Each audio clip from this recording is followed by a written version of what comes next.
Hello children, welcome once again to my channel Smita classes. जैसा कि आप जानते हैं, we were doing the science book of standard 7.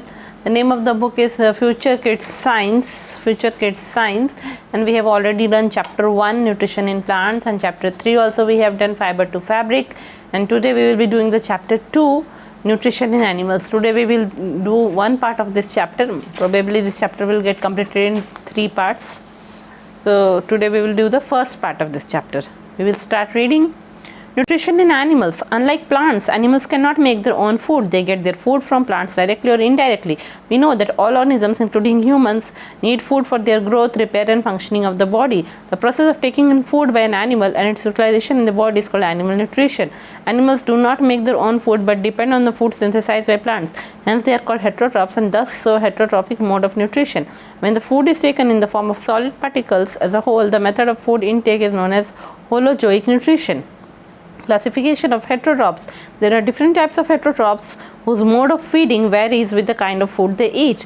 Like snake swallows its prey, tiger chews its food, etc. Based on the eating habits, the heterotrophs are classified as follows. Herbivorous animals. These are the animals that obtain their food only from plants. Example: cow, sheep, goat, deer, elephant, kangaroo, giraffe, etc. Carnivorous animals. These are the animals that obtain their food by killing other animals. They never eat plants or plant products. Example: tiger, lizard, lion, etc. Omnivorous animals. Such animals consume plants as well as other animals for nutrition. Example: bear, dog, human beings, etc. Parasites. Such organisms obtain their food from other animals either by living inside or outside their body. Example: tapeworm and roundworm inside body, tick and lice outside body, etc. Tapeworm lives inside small intestine of humans and obtain food. Such parasites are known as endoparasites. Leech sucks the blood of the human body or cattle from outside body. Such parasites are known as ectoparasites. Scavengers are those animals who feed on the remains of dead animals. Example: vulture, crow, jackal, etc. In heterotrophs, there are herbivorous, carnivorous, omnivorous, parasites, and scavengers. Example of herbivorous is goat, carnivorous is eagle, omnivorous is hen. In parasites, there are roundworm. There are 2 types of parasites: endoparasites and ectoparasites. Example of endoparasite is malarial parasite, and ectoparasite is tick. Scavenger is a jackal. जिस तरह हम लोगों ने पढ़ा nutrition in plants में कि plants अपना खाना खुद बनाते हैं, ठीक है, वैसे एनिमल्स अपना खाना खुद नहीं बनाते हैं. उनको बाहर से खाना मिलता है. आइदर वो प्लांट से डायरेक्टली लेते हैं या इनडायरेक्टली लेते हैं. ठीक है, डायरेक्टली तो आप समझते हैं कि वो जो है एक जिराफ गया, एक प्लांट के पत्ते को तोड़ के खा लिया, वो डायरेक्टली उसने प्लांट से खाना ले लिया. या एक रैबिट गया, उसने कुछ घास खा लिया, उसने डायरेक्टली ले लिया. पर एक रैबिट को जब टाइगर ने खाया तो टाइगर को ने प्लांट से इनडायरेक्टली खाना लिया, क्योंकि प्लांट को रैबिट ने खाया था. ठीक है, तो एनिमल्स जो है वो डायरेक्टली खाना लेते हैं प्लांट से या इनडायरेक्टली. जितने भी ऑर्गेनिजम्स हैं, यहाँ तक कि ह्यूमन बींग्स भी जो हैं, मनुष्य भी है, उन सबको खाने की ज़रूरत होती है ताकि उनके बॉडी में ग्रोथ हो, वो बढ़े. ठीक है, उनके बॉडी का सेल्स टिश्यूज़ में रिपेयर हो जो हर समय डैमेज होता रहता है, और बॉडी का फंक्शन सब ठीक से चले, बॉडी का जिस सिस्टम है सब ठीक से चले. ठीक है, तो ये जो प्रोसेस है कि एनिमल एक खाना लेता है और अपने बॉडी में उसको यूटिलाइज़ करता है, उसको यूज़ करता है अपने बॉडी फंक्शंस को चलाने के लिए, रिपेयर वगैरह करने के लिए, ग्रोथ के लिए. तो इस पूरे प्रक्रिया को, इस पूरे प्रोसेस को क्या कहते हैं? एनिमल न्यूट्रिशन कहते हैं. यानी जानवर द्वारा पोषक तत्व लेना एनिमल न्यूट्रिशन कहते हैं. एनिमल्स अपना खाना खुद नहीं बनाते हैं, पर वो डिपेंड करते हैं कि प्लांट्स जो अपना फूड सिंथेसाइज कर रहे हैं, प्लांट्स जो अपना खाना बना रहे हैं, उस पर वो डिपेंड करते हैं. ठीक है, इसीलिए एनिमल्स को हेटेरोट्रॉफ्स कहते हैं. ठीक है, हम लोगों ने पढ़ा था ना, प्लांट्स को ऑटोट्रॉफ्स कहते हैं क्योंकि अपना खाना खुद बनाते हैं, और एनिमल्स को क्या कहते हैं? हेटेरोट्रॉफ्स कहते हैं. ठीक है, तो जो एनिमल का खाना खाने का तरीका है उसका नाम भी क्या हो जाएगा? Heterotrophic mode of nutrition. ठीक है, जब खाने को पूरी तरह से सॉलिड पार्टिकल्स के रूप में पूरी तरीके से लिया जाए, ठीक है, then when the food is taken in the form of solid particles as a whole, the method of food intake is known as holozoic nutrition. ये और एक तरीके का न्यूट्रिशन है कि पूरी तरह से जो है खाने को सॉलिड पार्टिकल को ही हम लोग ले लिए हैं पूरी तरह से, और उस खाने को हम लोग खा रहे हैं, तो उसको कहेंगे होलोजोइक न्यूट्रिशन. ठीक है, इसका हम आगे चल के आपको और एग्जाम्पल देंगे होलोजोइक न्यूट्रिशन का, तब आपको क्लियर हो जाएगा कि होलोजोइक न्यूट्रिशन क्या होता है। ठीक है, इसके बारे में हम लोग आगे पढ़ेंगे। अब है कि क्लासिफिकेशन ऑफ हेट्रोट्रॉप्स। अब ये जो हेट्रोट्रॉप्स है जो अपना खाना खुद नहीं बनाते, उनको अलग अलग कैटेगरी में डिवाइड किया गया है। ठीक है, किस बेसिस पे डिवाइड किया गया है कि उनका तरीका क्या है खाने का। ठीक है, किस तरह का वो खाना खा रहे हैं। ठीक है, जैसे कि है जो है कोई सांप है, स्नेक है, वो क्या करता है, क्या वो चबाता है? सांप के दांत होते हैं? नहीं, वो जो है स्वैलो करता है अपने प्रे को, अपने शिकार को क्या करता है, वो निगल लेता है और उसको निगल जाता है वो। ठीक है, स्वैलो कर जाता है। टाइगर क्या करता है, वो च्यू करता है, वो चबाता है अपने खाने को। ठीक है, तो ईटिंग हैबिट्स जैसे जैसे हेट्रोट्रॉफ का है उस हिसाब से इसको अलग अलग कैटेगरी में रखा गया है। अब हर्बीवोरस एनिमल्स है, जो एनिमल्स घास खाते हैं, प्लांट्स खाते हैं, डायरेक्टली प्लांट से खाना अपना लेते हैं, वो हर्बीवोरस एनिमल है। ठीक है, जैसे कि हम लोग जानते हैं काऊ है, गाय है, शीप भेड़ है, गोट बकरी है, डियर हिरन, एलिफेंट हाथी, या कंगारू तो आप जानते ही हैं, या जिराफ, ये सब जो है ये डायरेक्टली प्लांट से खाना लेते हैं। कार्निवोरस क्या है, जो एनिमल जो है अपना खाना कैसे पाते हैं, दूसरे एनिमल को मार के वो लोग अपना खाना खाते हैं। वो लोग डायरेक्ट प्लांट या प्लांट प्रोडक्ट कभी भी नहीं खाते हैं। जैसे कि क्या होगा, टाइगर है, ठीक है, इस तरह लिजर्ड को कभी अपना पत्ता खाते देखा है? नहीं ना। तो टाइगर, लिजर्ड छोटी छोटी मक्खियों को खा जाता है, स्पाइडर्स को खाता है। तो टाइगर, लिजर्ड, लायन। ठीक है, तो हम कह सकते हैं कि डियर एक हर्बीवोरस एनिमल है, लायन एक कार्निवोरस है क्योंकि वो फ्लैश खाता है, जबकि बियर एक ओमनीवोरस है, वो जो है प्लांट्स भी खाता है, फ्लैश भी खाता है। जैसे कि बियर मछली भी खाएगा और हनी भी खाता है, तो बियर ओमनीवोरस है। ठीक है, अब ओमनीवोरस एनिमल कौन होते हैं? ऐसे एनिमल जो कि प्लांट्स भी खाते हैं और दूसरे एनिमल्स को भी खाते हैं न्यूट्रिशन के लिए, अपने पोषण के लिए। ठीक है, एग्जाम्पल बियर, भालू जो है वो एक ओमनीवोरस है। डॉग जो है, हाँ, एक कुत्ता जो है वो भी ओमनीवोरस है। ह्यूमन बींग्स, हम लोग भी प्लांट्स भी खाते हैं, हम लोग दूसरे हम लोग मतलब मीट फिश ये सब भी खाते हैं, साथ ही साथ हम लोग वेजिटेबल्स भी खाते हैं, तो हम लोग ओमनीवोरस है। अब और एक कैटेगरी हेट्रोट्रॉफ का क्या है, वो है पैरासाइट है। ठीक है, वो लोग क्या करते हैं, वो दूसरे ही इंसान से ही, वो दूसरे प्राणी से ही वो अपना खाना लेंगे, पैरासाइट लोग। ठीक है, कैसे? आइदर वो उस प्राणी के बॉडी में बाहर चिपके रहेंगे या प्राणी के बॉडी के अंदर वो रहेंगे और अंदर जो खाना प्राणी ले रहा है उसी को वह भी खाते रहेंगे। ठीक है, either living inside the body और आउटसाइड द बॉडी। जैसे कि टेप वर्म और राउंड वर्म होते हैं। कई बार हम लोग बोलते हैं ना बच्चों के पेट में कीड़े हो गए, या बड़ों के पेट में भी कीड़े हो जाते हैं। क्यों? वो इंटेस्टाइन्स में टेप वर्म और राउंड वर्म रहते हैं। ठीक है, तो फिर हम लोगों को कीड़े वाली दवाई खानी पड़ती है। तो वो ही जो है वो खाना खाता रहता है। वो टेप वर्म और राउंड वर्म जो है वो जो है अंदर इनसाइड, बॉडी के इनसाइड में रहता है, या एनिमल्स के बॉडी के अंदर रहता है, और एनिमल्स जो खाना खा रहे हैं उसको वो भी खाता रहता है। वो एक पैरासाइट है, टेपवर्म या राउंड वर्म। ठीक है, और एक जो है टिक और लाइस जो है वो बॉडी के बाहर रहता है। टिक जो है छोटा सा कीड़ा है जो कि ऐसे क्रॉल कर करके चलता है, वो होता है। या लाइस जो होता है, लाइस क्या होता है, ये जो बालों में जो छोटे छोटे कीड़े नहीं हो जाते हैं, जो है कि फिर वो कंघी कर करके, अलग तरह की कंघी होती है उससे उसको निकालते हैं। ठीक है, तो वो लाइस होता है। तो वो जो है वो सब बॉडी में बाहर से रहता है, वो दिखाई देता है, जिसे हम लोग निकाल सकते हैं। पर जो टेपवर्म और राउंडवर्म है उनको निकालने के लिए मेडिसिन खाना पड़ता है। ठीक है, तो बाहर क्या हो जाता है, टिक और लाइस जो है वो ऐसे पैरासाइट है जो कि बाहर रहेंगे बॉडी के, और टेपवर्म, राउंडवर्म ऐसे पैरासाइट है जो अंदर रहेंगे बॉडी के। पर ये सभी जो है दूसरे प्राणी पे डिपेंड करते हैं अपने खाने के लिए। ठीक है, टेपवर्म जो है वो बॉडी स्मॉल इंटेस्टाइन के भीतर रहता है, मनुष्य के अंदर स्मॉल इंटेस्टाइन के भीतर रहता है और खाना अपना लेता रहता है वहाँ से। ठीक है, तो ऐसे पैरासाइट जो बॉडी के भीतर रह रहे हैं वो एंडो पैरासाइट है। अब जैसे लीच है, ठीक है, लीच जो है, जब आप पहाड़ चढ़ते हैं ना, एक तरह के कीड़े होते हैं पहाड़ों पे जो कि बॉडी पे चिपक जाते हैं और ब्लड सक करते हैं, ब्लड को चूसते हैं, तो वो या तो एनिमल्स के बॉडी में भी चिपक जाते हैं या ह्यूमन बींग्स के बॉडी में भी चिपक जाते हैं, पर वो बाहर रहते हैं, तो उसको ऐसे उठा के फेंकना पड़ता है। तो ऐसे पैरासाइट सबको क्या कहते हैं हम लोग? एक्टोपैरासाइट कहते हैं, ठीक है, जो कि बाहर की तरफ रहते हैं। तो ये जो आपका टिक, लाइस, ये सब क्या कहलाएगा? ये सब एक्टोपैरासाइट में आएगा, जबकि टेपवर्म, राउंडवर्म जो है वो एंडोपैरासाइट में आएगा। अब होता है कि कुछ स्कैवेंजर्स होते हैं, जो होते हैं कि ऐसे एनिमल्स भी कुछ होते हैं कि दूसरे एनिमल्स को वो मार कर नहीं खाते, पर जो जब दूसरे एनिमल मर जाते हैं तो उनका जो फ्लैश, सड़ता हुआ फ्लैश रहता है, उनको वो जाके खाते हैं, ठीक है, दूसरे एनिमल्स के मरने के बाद।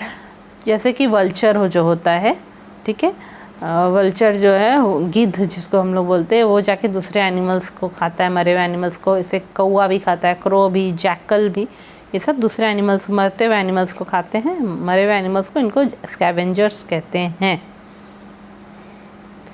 Process of nutrition: ingestion, digestion, absorption, assimilation by different body parts and egestion. Process of nutrition: there are 5 steps in the process of nutrition in animals: ingestion, digestion, absorption, assimilation, and egestion. Ingestion: taking in of food inside the body is known as ingestion. Different organisms have different ways of taking in food. Example, in case of cats, tigers, rats, and human beings, the food is taken in through the mouth. Bees and hummingbirds suck nectar of flowers. Snakes swallow their prey as a whole. Some aquatic animals filter tiny food particles floating nearby and feed upon them. Digestion: digestion is the process by which the complex insoluble food is broken down into simpler soluble food substances. This way it can be easily absorbed by the cells of an organism to carry out vital bodily functions. For example, if you eat chapati, rice, etc., it cannot be absorbed by the blood or the cells of our body as such. These food substances have to be broken down into simpler forms by digestive juices for the body to assimilate them. All organisms other than parasites must digest their food before it is absorbed and assimilated by the body. Starfish feed on sea animals covered by hard shells of calcium carbonates. After opening the shell, it pops out its stomach through its mouth to eat the soft animal inside the shell. Then stomach goes back into the body and food is easily digested. अब है कि digestion, ये जो है process of nutrition, पोषक तत्व लेने की प्रक्रिया के बारे में हम लोग पढ़ेंगे कि प्रोसेस ऑफ न्यूट्रिशन कैसा होता है, ठीक है। इसमें जो है 5 स्टेप होते हैं प्रोसेस ऑफ न्यूट्रिशन। पोषक तत्व लेने की प्रक्रिया में 5 स्टेप होते हैं। पहला होता है इंजेक्शन होता है, फिर क्या होता है डाइजेशन होता है, फिर एब्जॉर्प्शन, एसिमिलेशन और इजेक्शन होता है, ठीक है। इसमें पहले हम लोग इंजेक्शन की बारे में बात करें तो इंजेक्शन में क्या होता है कि जो खाना, taking in of food by the body is known as injection. खाना बॉडी के भीतर लेना, उसी को इंजेक्शन कहेंगे, ठीक है। हर ऑर्गेनिज्म का अलग अलग तरीका है खाना लेने का। जैसे कि कैट, टाइगर, रैट या ह्यूमन बींग है, जो भी हम लोग अपने मुंह के थ्रू खाना लेते हैं ना, cat, tiger, rats, human beings. अब ये जो मधुमक्खी होती हैं या हमिंग बर्ड्स होती हैं, छोटी छोटी बर्ड्स जो होती हैं, वो क्या करती हैं, उड़ उड़ के फ्लावर्स का जो रस होता है, नेक्टर होता है, उसे वो सक करती हैं, वो उन्हें चूसती हैं, ठीक है, फ्लावर्स के नेक्टर को। फ्लावर्स में जो ये रहता है, उनका जो रस होता है फ्लावर्स का, मीठा मीठा रस जो है, जैसे कि नेक्टर कहते हैं हम लोग, उसे वो चूसती हैं, ठीक है, बीज और हमिंग बर्ड्स। और स्नैक्स क्या करते हैं, स्नैक्स तो सांप जो है वो अपने शिकार को पूरा निगल ही जाते हैं।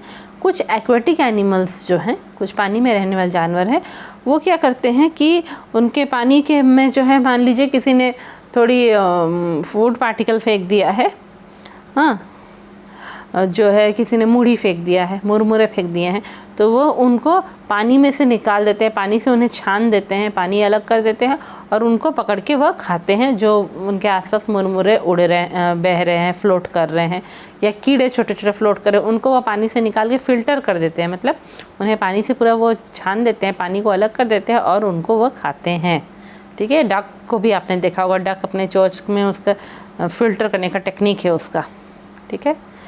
तो ये हो गया इंजेक्शन। अब हम लोग डाइजेशन की बात करें। डाइजेशन में क्या होता है, हम लोग तो कॉम्प्लेक्स फूड खा रहे हैं, जो कॉम्प्लेक्स इनसॉल्युबल फूड हम लोग खा रहे हैं, ठीक है, चपाती खा रहे हैं कि जो भी खा रहे हैं हम लोग, तो जो उनको खा के जो है वो कॉम्प्लेक्स फूड है, बहुत अच्छा सॉलिड फूड है, उसको जो है बॉडी के भीतर हजम करने के लिए उसको सिंपल फूड सब्सटेंसेस में चेंज करना पड़ता है। Digestion is a process by which complex insoluble food is broken down into simple soluble food substances. Digestion का अगर डेफिनेशन बोलेंगे तो वो प्रोसेस है जिसमें कि कॉम्प्लेक्स खाना जो है, सॉलिड खाना जो है, वो छोटे छोटे सिंपल सब्सटेंसेस में ब्रेक कर गया है बॉडी के भीतर, ताकि बॉडी उसको ले सके। Breaking down of complex insoluble food into simple soluble food substances. ठीक है, तो जैसे जैसे वो सिंपल सब्सटेंसेस में चेंज हो जाएगा, सिंपल टू सिंपलर, एकदम सिंपल सब्सटेंसेस में वो चेंज हो जाएगा, टूट टूट के तब जाके सेल्स उसको एब्जॉर्ब कर पाएंगे, नहीं तो सेल्स उसको ले नहीं लेंगे। आप रोटी खाएंगे और सोचेंगे रोटी सेल खींच के ले ले, तो कभी नहीं हो पाएगा।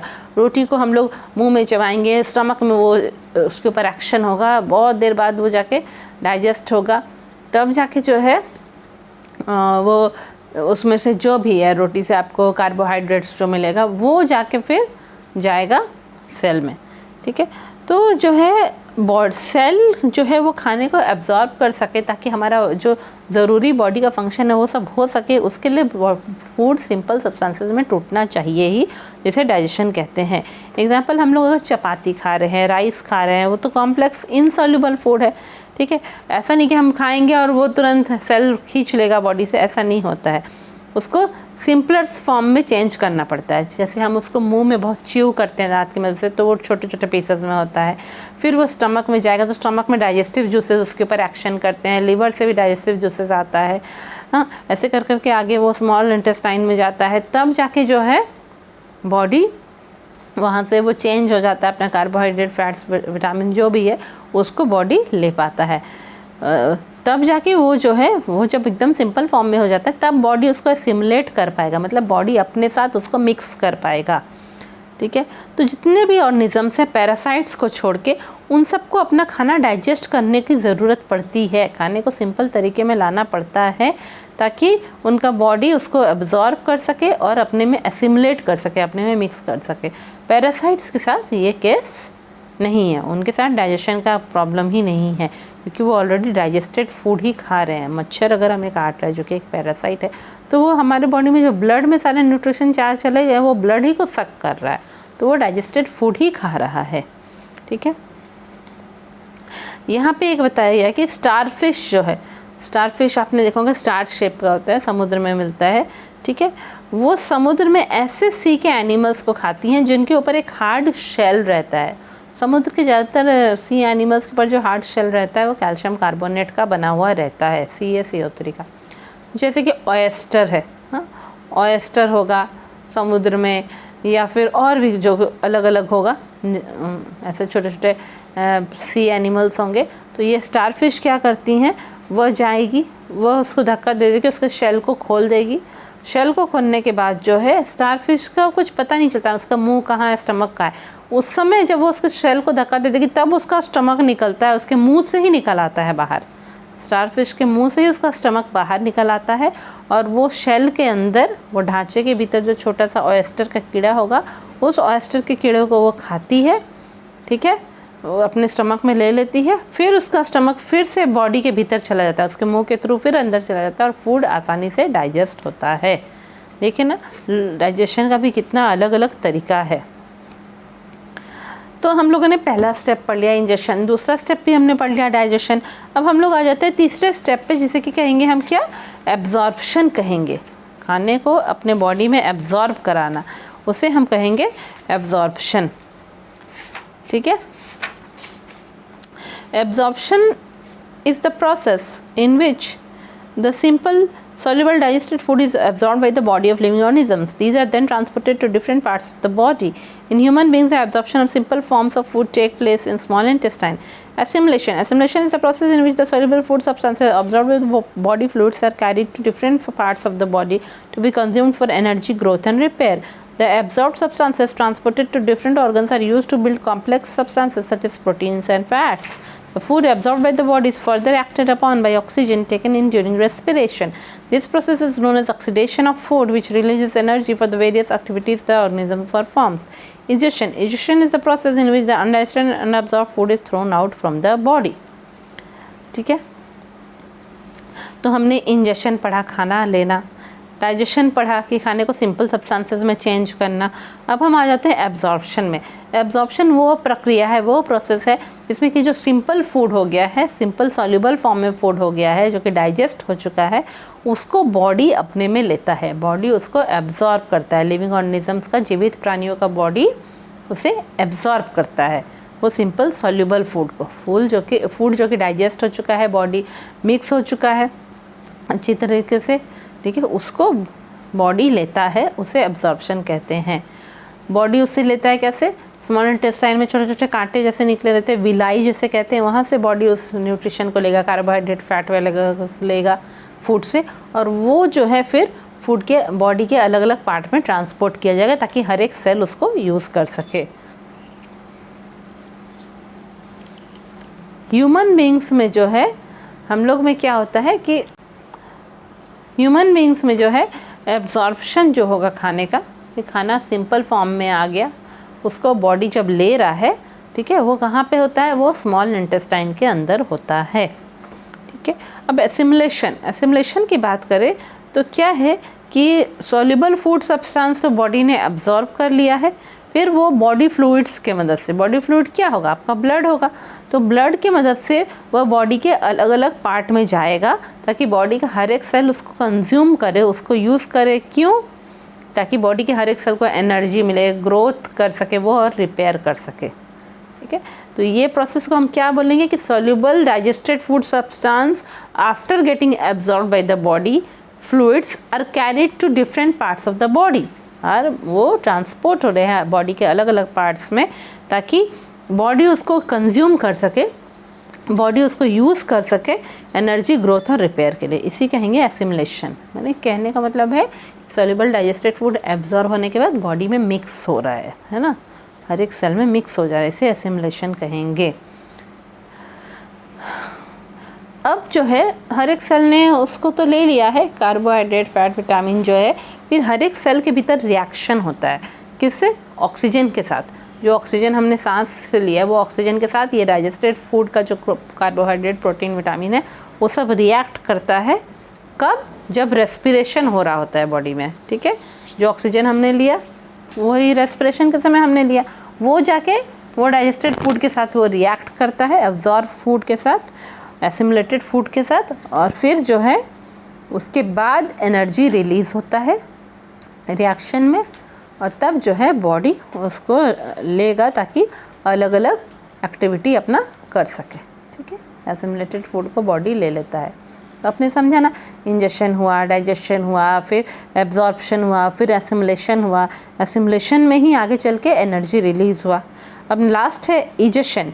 इजेशन वो प्रोसेस है कि अब जितने भी हम खाना खा रहे हैं हर कुछ बॉडी डाइजेस्ट नहीं कर सकता है, उसमें से बहुत सारा जो वेस्ट खाना भी हम लोग खा लेते हैं बहुत सारा, तो वो अनडाइजेस्टेड और अनएब्जॉर्ब फूड होता है। बॉडी को जितना ज़रूरत है वो उतना ही एब्जॉर्ब करेगा, तो जितना अनडाइजेस्टेड और अनएब्जॉर्ब फूड है वो बॉडी अपने से बाहर निकाल देता है, ठीक है, यूरिन और स्टूल के फॉर्म में, तो उसे हम कहेंगे इजेशन कहते हैं।